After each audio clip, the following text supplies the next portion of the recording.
ফজরে আর এশায় মুনাফিক যেতে পারে না। মুসলমান আর অমুসলমানের মধ্যে পার্থক্য হচ্ছে সালাত। সবই তো জানা হয়েছে, এখন মানার সময়। গুনাহ করে, জিনা করে, শিরক করে, কুফরি করে পাপিষ্ঠ হয়ে মারা গেলে প্রশ্নে ফেল হব, পুলসিরাত ফেল হব, জাহান্নামে যাব, সবই তো জানা হয়েছে, এখন মানার সময়।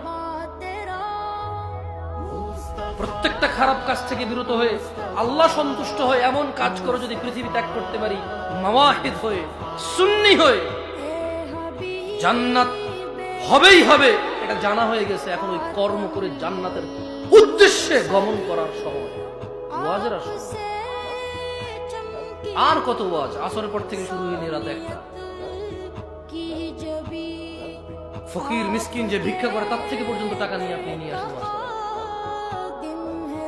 এদেশের বেশি ওয়াজ আমি ওয়াজ এরা লিখে দিবে ওয়াজের বিষয় ভাই, বিশ্বাস কর, যেদিন মেজাজটা খারাপ হবে